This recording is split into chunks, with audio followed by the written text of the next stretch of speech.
वहीं रूस के हमलों से तबाह हो चुके खार्किव के कुछ इलाकों में यूक्रेन के सैनिक अब भी डटे हुए हैं। जंग की शुरुआत से ही रूस की सेना इस शहर पर लगातार हमले कर रही है, जिसकी परवाह किए बिना कुछ जगहों पर यूक्रेन के सैनिकों ने मोर्चा संभाले रखा।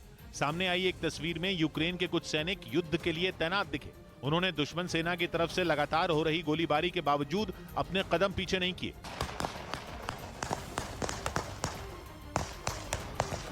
रूसी सेना के बमों और मिसाइलों से बचने के लिए यूक्रेन के इन सैनिकों ने वहां कई बंकर भी बना रखे हैं। हालांकि रूस ने इस इलाके को पूरी तरह बर्बाद कर दिया है। वहां की ज्यादातर इमारतें खंडहर बन चुकी हैं, तो पूरे शहर में सन्नाटा पसरा है। इस बीच सीरिया के कुछ डॉक्टरों ने यूक्रेन के मेडिकल स्टाफ को केमिकल हमले से निपटने की ट्रेनिंग दी। ज़ेलेंस्की सरकार कई बार इस जंग में रूस की तरफ से केमिकल हमला होने की आशंका जता चुकी है, और इसी वजह से सीरियाई डॉक्टरों की एक टीम सामने आई और उसने यूक्रेन को बचाने के लिए मोर्चा संभाल लिया। इस टीम ने यूक्रेन के डॉक्टरों को ट्रेनिंग के दौरान खास मंत्र दिया। असल में इस ट्रेनिंग में यह बताया जा रहा है कि अगर केमिकल हमला यूक्रेन के सैनिकों पर होता है या आम जनता पर होता है तो उनको अस्पताल में कैसे बचाना है। सीरिया के इन डॉक्टरों को केमिकल हमले के बाद राहत और बचाव काम में जुटने का काफी अनुभव है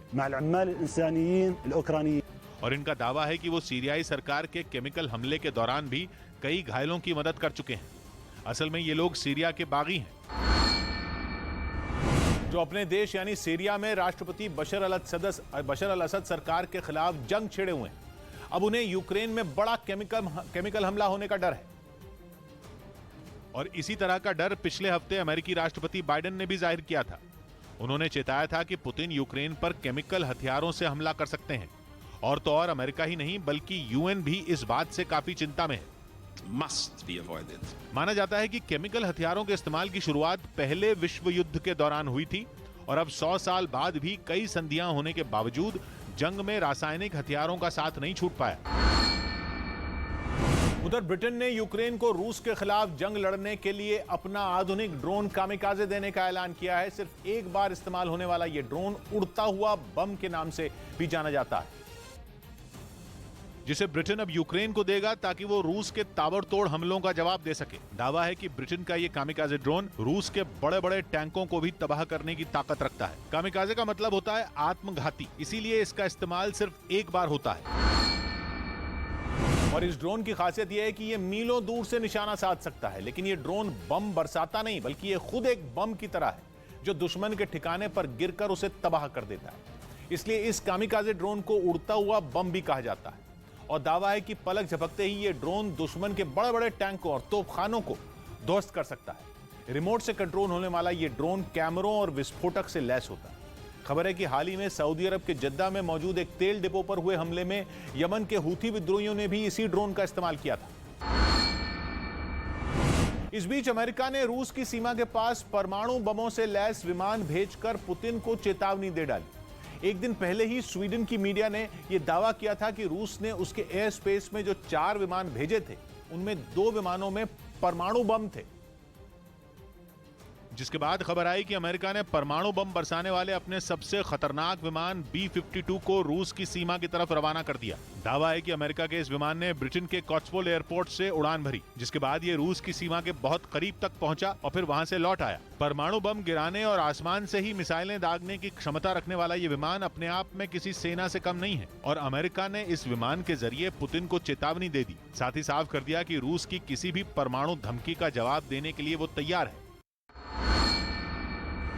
दावा किया गया कि रूस की सीमा के पास परमाणु बमों से लैस विमान उड़ाकर उसने ऐसा किया भी क्योंकि रूस ने स्वीडन की एयर स्पेस में जो 4 विमान उड़ाए थे उनमें 2 में परमाणु हथियार थे। 2 मार्च को वहां उड़ाए 4 विमानों में 2 सुखोई Su-24 अटैक एयरक्राफ्ट थे और बाकी 2 सुखोई Su-27 फाइटर जेट जो कि अटैक हवाई जहाजों को एस्कॉर्ट कर रहे थे।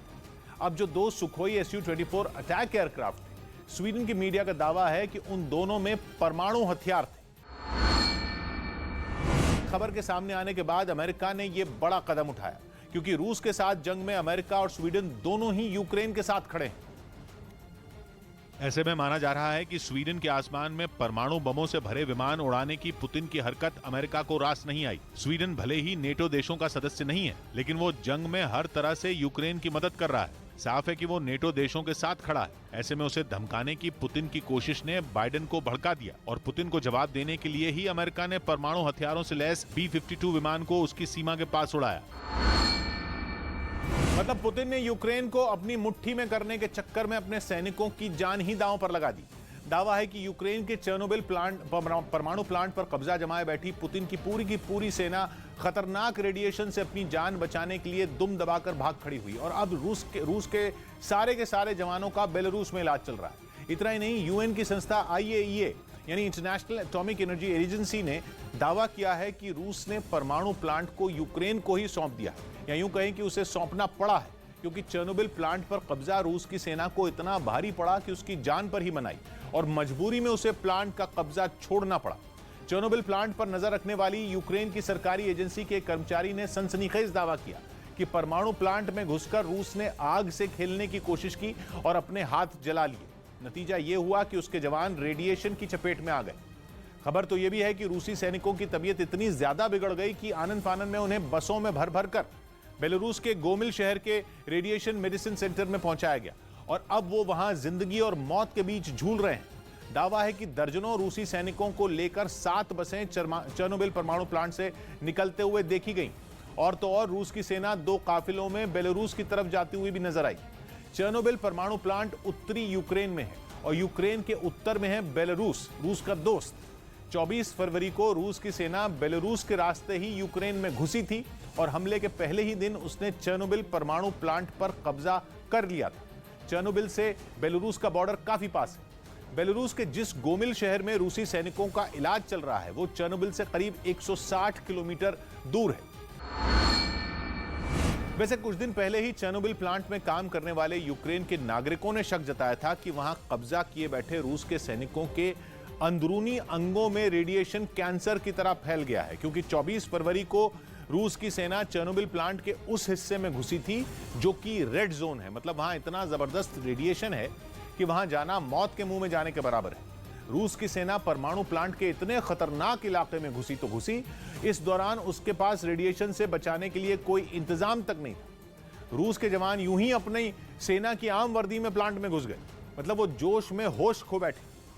इसी वजह से रूस के सैनिकों की बेवकूफी को प्लांट के कर्मचारियों ने आत्मघाती बताया था। इतना ही नहीं, रूस की फौज भारी भरकम टैंक और बख्तरबंद गाड़ियों में सवार होकर चेर्नोबिल प्लांट में घुसी थी। इससे वहां जमीन पर पड़ी रेडियो एक्टिव धूल का ऐसा गुबार उठा कि उसमें सांस लेना रूस के जवानों पर भारी पड़ गया। असल में चेर्नोबिल परमाणु प्लांट वो संवेदनशील जगह है जहां 1986 में दुनिया का अब तक का इतना खतरनाक परमाणु हादसा हुआ था कि आज 36 साल बाद भी वहां से रेडियो एक्टिव पदार्थ लीक हो रहा है। यही वजह है कि साल 2000 में बंद हो जाने के बाद भी चेर्नोबिल प्लांट से निकल रहे रेडिएशन को लगातार कंट्रोल किया जा रहा है। लेकिन यूक्रेन का आरोप है कि रूस की सेना ने प्लांट में खूब उत्पात मचाया, यहां तक कि वो प्लांट की लैब में रखे रेडियो एक्टिव सैंपल भी लूट चुकी है। यही वजह है कि चेर्नोबिल में मची उथल पुथल ने उससे मीलों दूर बसे नॉर्वे यानी रूस के पड़ोसी देश के हाथ पांव फुला दिए। नॉर्वे के रक्षा मंत्री ने अपने नागरिकों को चेतावनी दी है कि अगर चेर्नोबिल पर आंच आई तो उसकी आग में पूरा का पूरा नॉर्वे झुलस जाएगा, क्योंकि हवा के साथ रेडियो एक्टिव पदार्थ नॉर्वे भी पहुंचेगा। इसलिए नॉर्वे ने अपने यहां लोगों से शीत युद्ध के जमाने में बने बंकरों को तैयार रखने को कहा है, ताकि अगर रेडिएशन फैले तो उनमें पनाह ली जा सके।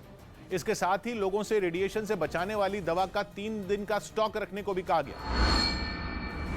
उधर रूसी सेना के मिसाइल हमले से खार्किव में गैस पाइपलाइन को काफी नुकसान पहुंचा।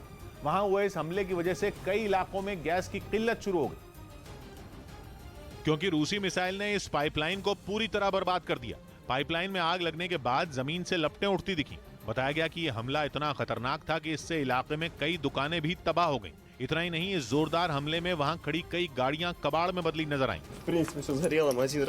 ऐसा ही हाल वहां की इमारतों का भी रहा। रूसी हमले की शिकार हुई ऐसी ही एक इमारत की खिड़की से आग की ऊंची ऊंची लपटें निकलती दिखी। और इस मिसाइल हमले से हुई तबाही के बाद इलाके के लोग दहशत में आ गए, लेकिन इन लोगों ने हिम्मत नहीं हारी और इलाके को पहले जैसा बनाने के लिए उन्होंने घरों के बाहर सफाई अभियान शुरू कर दिया। इस दौरान ये लोग गंदगी हटाने के लिए मिलजुल कर काम करते दिखे। उन्होंने हमले के बाद जगह जगह फैले मलबे को पहले एक जगह इकट्ठा किया फिर इस कचरे को गड्ढों में दबा दिया ताकि इससे होने वाली बीमारियों के खतरे को कम किया जा सके। वहीं रूस की सेना के हमले में इरपिन शहर तबाह हो गया। पिछले कई दिनों से रूस इस शहर पर कब्जा जमाने की कोशिश में जुटा है, क्योंकि इरपिन यूक्रेन की राजधानी कीव का प्रवेश द्वार माना जाता है। मतलब ये कि अगर इस शहर पर कब्जा हो गया तो पुतिन की सेना कीव में भी आसानी से दाखिल हो जाएगी, और इसी वजह से रूसी सेना इस शहर पर कब्जा करने के लिए ताबड़तोड़ हमले कर रही है, जिससे पूरा शहर तबाह हो गया। वहां से जो तस्वीरें सामने आई उनमें शहर की इमारतें खंडहर में तब्दील दिखाई दी। एक भी इमारत ऐसी नहीं दिखी जिस पर रूसी सेना के हमलों के निशान न हो। 1 महीने पहले तक इन इमारतों में लोग अपने परिवार के साथ रहते थे, लेकिन अब वहां इंसान तो क्या कोई जानवर तक नजर नहीं आता। रूसी सेना से बचने के लिए वहां रहने वाले लोग जान बचाने के लिए भाग खड़े हुए, और जो बचे वो आसमान से होने वाली बमबारी में मारे गए। जंग की वजह से पूरा शहर ही उजड़ गया। हर तरफ सिर्फ बर्बादी दिखाई दी। शहर में राख हो चुकी गाड़ियां, जली हुई इमारतें और सड़कों पर मलबे का ढेर नजर आया। हालांकि इस दौरान वहां यूक्रेन की सेना के कुछ जवान गश्त करते नजर आए, जबकि उनके कुछ साथी रूसी सेना को जवाब देने के लिए तैनात दिखे। उधर रूस के हमलों की वजह से यूक्रेन के कई लोगों के आशियाने छिन गए। रूस की बरसाई मिसाइलों ने ऐसी तबाही मचाई कि गांव के गांव खाली हो गए, जिसके बाद लोग सुरक्षित ठिकानों की तरफ निकल पड़े। और ऐसे ही लोगों का